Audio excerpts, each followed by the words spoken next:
Beautiful live picture of the White House, 7:38 in the morning. President Biden and Vice President Harris together will head to Philadelphia later today for a campaign event at Girard College. The visit comes as Biden and former President Trump are running neck and neck in the Keystone State. And joining us now here live in studio, Democratic Senator of Pennsylvania, John Fetterman. Senator, thanks for being here. We appreciate it.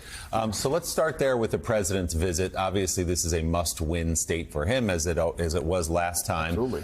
What would be your advice, as someone who has a strong approval rating in the state of Pennsylvania right now, to the president about what he needs to tell voters there?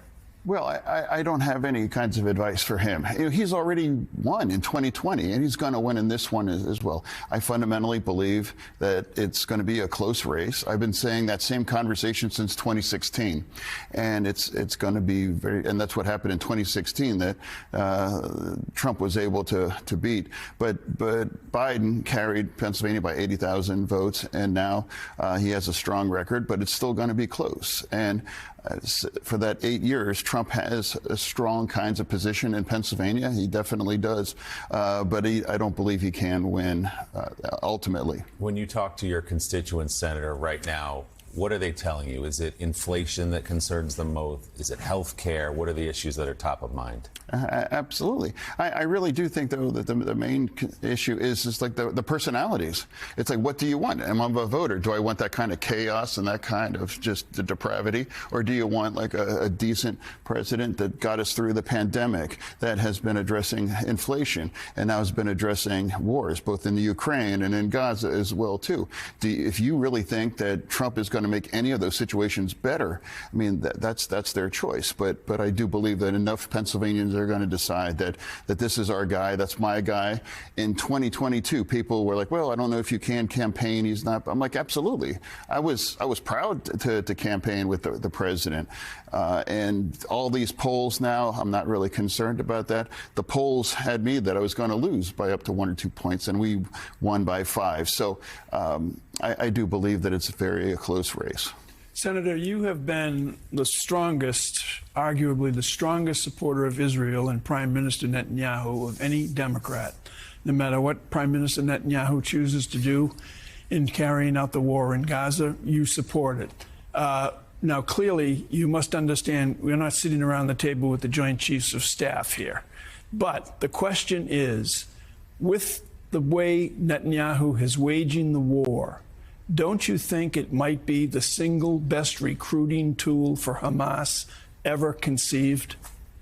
Well, I do want to just address that it's not so much that I'm a supporter of Netanyahu. I follow Israel on that, and that is their democratically elected leader, and that's our key ally.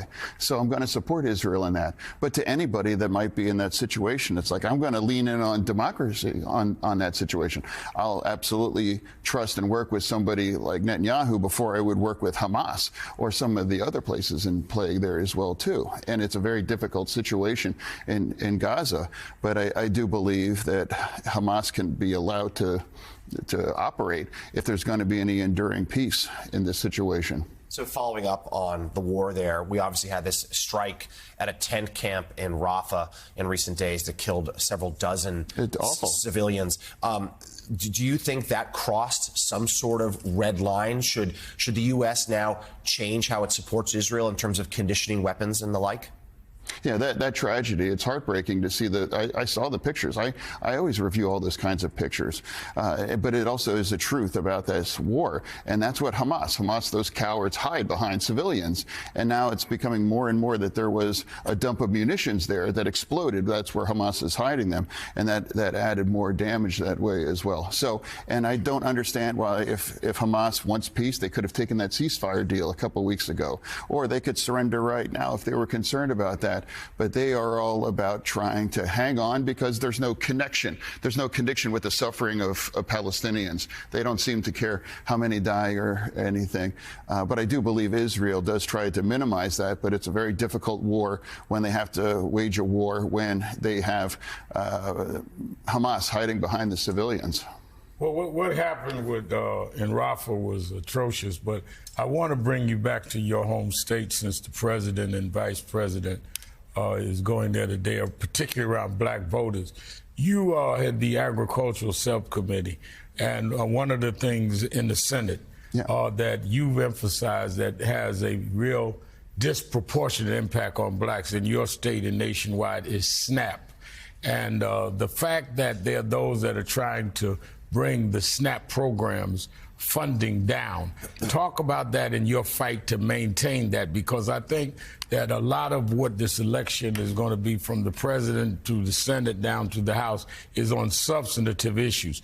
And SNAP is one of them, not because of a stereotype, but because of our economic disadvantages are disproportionately in the black community. Yeah, I couldn't agree more. I'm the chair of the subcommittee for nutrition, and that's where SNAP is. Right. And I was been very clear that if the Republicans try to mess with SNAP or cut that, I mean, I've been inspired by my wife. My wife Giselle has been very part in food insecurity there, and I just know that this is a really critical issue, and we can't cut that. And if you're going to go after hungry people, you know, I've said it's like, well, I'm willing to be the Democratic version of Tuberville to jam that up, that farm bill, until we just deliver the critical, that we're not going to mess with SNAP. It's unconscionable, and it's just very bizarre to even go after hungry people. Senator, I want to ask you about the bill you've introduced with your colleague, Senator Tina Smith of Wisconsin, a mental health bill, something that you've been very open talking about in your own life. What would this bill do to address mental health crises in this country? Well, it is just such a red and a blue county situation. And if it may not have touched you personally, mental health, but I almost can guarantee that there's someone that you love, someone that you know, somebody that you work with, anyone. And I never realized that if that my voice or that conversation matters, but people reach out all the time and say, hey, I've helped, and I've went and got help, or even I've perhaps even saved their life. And that's a conversation that I thought originally didn't think that was a big political winner, but I wanted to have that conversation. In fact, I had one with Joe, and he was really gracious. And it's an important conversation that we have to have here and address that on a national level. And I do believe it's very bipartisan, and I think it's a critical issue, especially now. Suicide rate is now all-time high. When we crossed 50,000 Americans took their lives, which has never happened before. So the awareness is there, thanks in part to you nationally, about mental health, people talking about it more than they ever have. What would this bill then do to address the problem? Yeah, we just need the resources. We need to get the help. I mean, I was just very, very lucky. I was able to check in Walter Reed, and that's not a lot of Americans can do that. But because that's not possible, what I can do is I'm going to pay it forward, and I'm going to have that conversation, very difficult conversations, mental health, self-harm, and we want to make sure there's more resources and to allow and address the issues that make it more difficult for some people, particularly those in rural parts of our nation. It's difficult to get help. All right. Democratic Senator John Fetterman of Pennsylvania. It's called the United States Senate Commission on Mental Health Act of 2024. We appreciate you being here this morning. Thank you. No, thanks for having me.